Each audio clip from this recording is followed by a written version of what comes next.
প্রথম আলো একটা নিউজ করেছেন, মহাকাশ থেকে তোলা ছবিতে জ্বলজ্বল করছে পবিত্র কাবা শরীফ। একটু নিউজটা পড়ে শোনাই, আপনারা ইতিমধ্যে হয়তো শুনেছেন, দেখেছেন, পড়েছেন। আমার থেকে একটু শুনুন। যুক্তরাষ্ট্রের মহাকাশ গবেষণা সংস্থা নাসার নভোচারী ডন পেটিটের মহাকাশ থেকে তোলা একটি চমকপ্রদ ছবি ইন্টারনেটে আলোড়ন তুলেছে। রাতের বেলা মহাকাশ থেকে তোলা ওই ছবিতে সৌদি আরবের পবিত্র মক্কা নগর ঝলমল করছে। পৃথিবী থেকে প্রায় 400 কিলোমিটার উঁচুতে মহাকাশ থেকে ওই ছবি তোলা হয়েছে।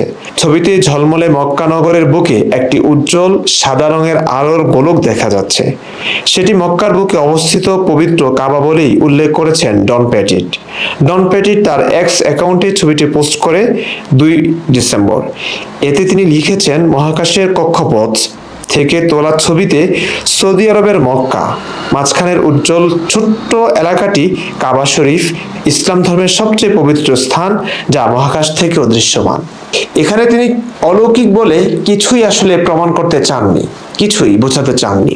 মহাকাশ থেকে ছবিটি তুলেছেন, সেখান থেকে একটা সাদা রঙের আলোর গোলক দেখা যাচ্ছে। আচ্ছা, এই যে এই নিউজটি লক্ষ লক্ষ মানুষ দেখেছে, তারা সুবহানাল্লাহ, আলহামদুলিল্লাহ, ইসলাম মহান, ইসলাম সত্য, এই সমস্ত আবেগপ্রবণ কথাগুলো বলে যাচ্ছে। মানে তারা এটিকে অলৌকিক বলে ভেবেছেন, কিন্তু যিনি পোস্ট করেছেন তার এটা উদ্দেশ্য ছিল না, কারণ তিনি বুঝেন খুব সামান্য একটি ঘটনা এটি মহাকাশ থেকে তুলেছেন, অথচ এই সামান্য ঘটনাটি, সামান্য ব্যাপারটি অসামান্য, অসাধারণ করে তুলেছেন আমাদের প্রগতিশীলরা। বাংলাদেশের বোকাশোকা কিছু মানুষ তো আছেই, মোল্লা মৌলবীরা তো আছেই, মানে শিক্ষিত প্রগতিশীল যারা আছেন, বিজ্ঞান মনস্ক যারা আছেন, তারা পর্যন্ত এই ঘটনাটিকে, এই সাধারণ ঘটনাটিকে অসাধারণ বলে ব্যাখ্যা করছেন, অসাধারণ বলে মানুষকে বোঝাচ্ছেন, কিংবা মনে করছেন তারা। তাদের পোস্ট, তাদের কথাবার্তা, তাদের চিন্তা চেতনা, মনোভাব এটাই প্রমাণ করছে। আমিও অন্তত বুঝেছি এটা অনেকের সঙ্গে কথা বলে। অবাক লাগছে। দেখুন, প্রায় 400 কিলোমিটার দূর থেকে একটি ছবি তোলা হয়েছে। এই যে 400 কিলোমিটার দূর একটা মানুষ গেল, কিসের মাধ্যমে গেল, ছবি কি দিয়ে তোলা হলো, এবং সেখান থেকে একটা ছবি যে তোলা হলো, এই আলোর চাইতে, এই আলোর উৎস থেকে মানুষটা যে এত দূরে গেল, মানুষটা যে একটা ছবি দিল, ছবি তুললো, এটা কি আরো বিস্ময়কর না? এটি কি কোনো ধর্মের আবিষ্কার?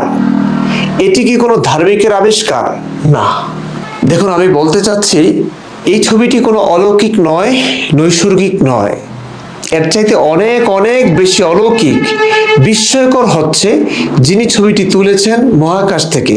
মহাকাশে যাওয়া, মহাকাশে গিয়ে, এত উপরে গিয়ে এই ছবিটি যে ডিভাইস দিয়ে তোলা হলো, সেই ডিভাইসটি, ক্যামেরাটি, সেই ক্যামেরার দিকে না তাকিয়ে, সেই ব্যক্তির দিকে না তাকিয়ে, জ্ঞান বিজ্ঞানের কীর্তি অবদানের দিকে না তাকিয়ে, সেগুলো স্বীকার না করে, আমাদের দেশের প্রগতিশীল যারা আছেন, শিক্ষিত বিজ্ঞান মনস্ক যারা আছেন, তারা পর্যন্ত তাকিয়েছেন ওই যে আলোর উৎস কাবা শরীফ কিংবা মক্কার ঝলমলে আলোর উৎসটার দিকে।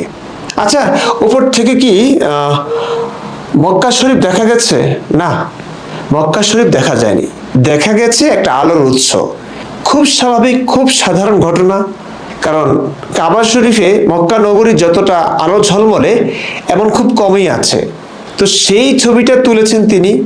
অনেকগুলো আলো, অনেকগুলো লাইটিং এর সম্মিলিত একটা রূপকে অনেক দূর থেকে আলোর একটা গোলক উৎস বলে মনে হয়েছে। খুব স্বাভাবিক। এটা যদি আমার ঘরেও, কিংবা আমি যে শহরে আছি, এই শহরে এত এত আলো থাকে, এত এত আলো থাকে, এই আলোগুলো কিন্তু বিজ্ঞানের উৎস, এটা মনে রাখবেন। এই যে আলো জ্বলছে, এই যে আমাকে শুনছেন, যে ক্যামেরা দিয়ে আমি ভিডিওটা করছি, যে লাইটিংটা আমার আছে ঘরে, এই সব কিছুই কিন্তু, ক্যামেরা বলেন, মাইক্রোফোন বলেন, তারপরে হচ্ছে আলো বলেন, সবকিছুই কিন্তু বিজ্ঞানের অবদান, বিজ্ঞানের কীর্তি। এই সব কিছুর দিকে না তাকিয়ে, এই যে মক্কার ঝলমলে যে আলোর উৎস, এটাও কিন্তু বিজ্ঞানের আবিষ্কার, বিজ্ঞানের অবদান। এটার দিকে না তাকিয়ে আমাদের প্রগতিশীল যারা আছেন, বিজ্ঞান মনস্ক যারা আছেন, বোকাশোকা মুমিনদের কথা বাদে দিলাম, সবাই তাকিয়েছেন ওই যে মহাকাশ থেকে তোলা একটা ছবি, যেই ছবিটা তোলা হয়েছে মক্কা শরীফের, মানে মক্কা নগরী।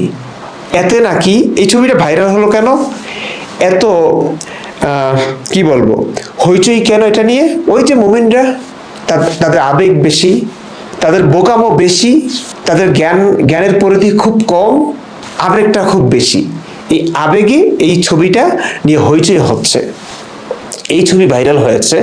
এবং প্রথম আলোর মতো প্রগতিশীল একটা, মানে কি বলবো, এরা পর্যন্ত এই ছবিগুলো এগুলো নিয়ে নিউজ করছেন। আরো কয়েকটা লাইন লিখলেই এটা পরিষ্কার হয়ে যেত, কিন্তু পরিষ্কার করছেন না তারা।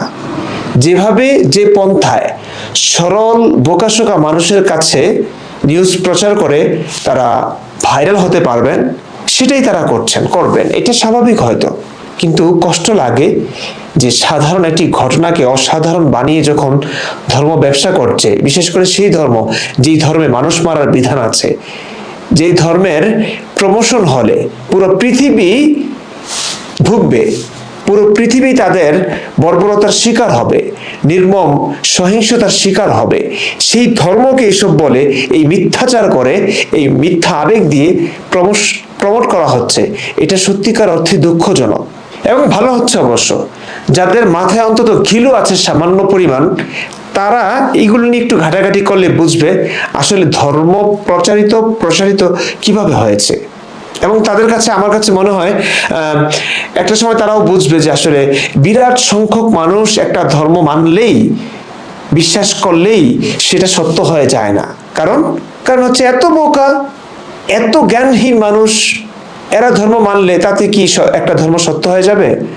তো এই সংখ্যাধিক্যের যে একটা মহিমা আছে, সেই মহিমা আসলে তাদের কাছে ধরা পড়বে না, তাদের চোখে ধরা পড়বে না। তখন বলতে চাচ্ছিলাম, আমার এখানেও যদি, আমি যে শহরে থাকি, এই শহরে যদি মক্কা শরীফে যেভাবে আলোকসজ্জা করা আছে, এভাবে যদি এই শহরটাকে আলোকিত করা হয় কোনো না কোনো ভাবে, কোনো না কোনো কারণে, আমি একজন সংশয়বাদী হয়ে, ইসলাম বিরোধী হয়, ইসলামে আমার বিশ্বাস নাই, ইসলামে বিশ্বাসহীন হয়ে, অবিশ্বাসী হয়ে আমার শহরটা কিংবা আমার নিজ উদ্যোগে যদি এমন আলোকিত করি আমার শহরটা, মহাকাশ থেকে ছবিটা তুললে আমার শহরটাও এমনই দেখাবে। এখানে অলৌকিকতার কি আছে ভাই? মিরাকেলের কি আছে এখানে? মানে কিসব বলে আপনারা মানুষের আবেগকে উস্কে দিচ্ছেন। দেখুন, আমার মূল বিষয় আসলে এগুলো না। কোরআন হাদিসের অসংখ্য অসঙ্গতি আমি তুলে ধরি, সেটাই আমার কাছে মনে হয় ভালো কাজ। সেটার জন্য আমার প্রচুর পড়াশোনা করতে হয়। কিন্তু আমরা এত চেষ্টা করছি, আমাদের চেষ্টা বিফলে যাচ্ছে যখন এই যে ধর্মান্ধরা, এই যে যারা ধর্ম ব্যবসায়ী, আমি এদেরকে ধর্ম ব্যবসায়ী বলবো, এরা শিক্ষিত, মার্জিত, বিজ্ঞান মনস্ক, এরা কিভাবে এমন নিউজ করে? কিংবা নিউজ আপনারা করতেই পারেন, এটা একটু বুঝিয়ে দেন কিভাবে কি হলো। না, তারা বহু সংখ্যাগরিষ্ঠ মানুষের ধর্মীয় আবেগকে পুঁজি করে তারা নিউজ প্রচার করবেন, তারা লাভবান হচ্ছেন, সেটাই করছেন তারা। এটা তো একটা ভালো কাজ হলো না। আমি সেটার জন্য এই ভিডিওটা বানালাম। অনেকে আমাকে বলেছে এবং অনেক মুক্তমনকে আমি দেখেছি, ব্যাপারটা তাদের কাছে বিস্ময়কর ঠেকছে যে ভাই কেমনে হলো, মহাবিশ্ব থেকে, মহাকাশ থেকে একটা ছবি তারা তুলেছে এবং সেই ছবিতে মক্কা নগরীকে এত সুন্দর আলোকময় কেন লাগছে, ঝলমলে কেন লাগছে? তার মানে কি ইসলাম সত্য? চিন্তা করেছেন? অনেক মানুষ এমন হয় যে তাদের কাছে কোনোভাবে একটা অলৌকিক মনে হলে, কিংবা তারা দেখে যে এতগুলো মানুষ এটাকে অলৌকিক বলে মনে করছেন, তো তারা অলৌকিক মনে করতে শুরু করেছেন।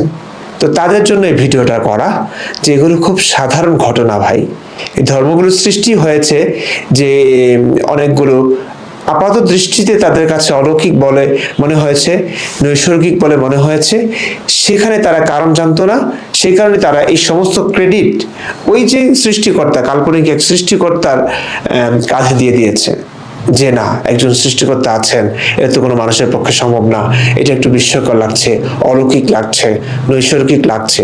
ব্যাস, ক্রেডিট কার? ক্রেডিট হচ্ছে আল্লাহ তাআলার। এভাবেই কিন্তু ধর্মগুলো সৃষ্টি হয়েছে। হিন্দুদের ক্ষেত্রে এমন হবে, তারা বলবেন যে এই ক্রেডিট হচ্ছে ভগবানের। খ্রিস্টানদের কাছে যান, তারা বলবে ঈশ্বরের। এই অবদান হচ্ছে বাইবেলের, ঈশ্বরের। এই কৃতিত্ব, এই কীর্তি, এই ক্রেডিট সব তারা তাদের ধর্মীয় স্রষ্টার কাঁধে দিয়ে দিবেন। বুঝতে পারছেন? এমনটাই হয়। তো একটু বোঝার চেষ্টা করুন, প্রশ্ন করতে শিখুন, দেখবেন যে অনেক ভালো লাগছে। সবকিছুর সত্য মিথ্যা জানতে পারবেন। ভালো থাকুন, সুস্থ থাকুন, আপনাদের সুস্বাস্থ্য কামনা করছি।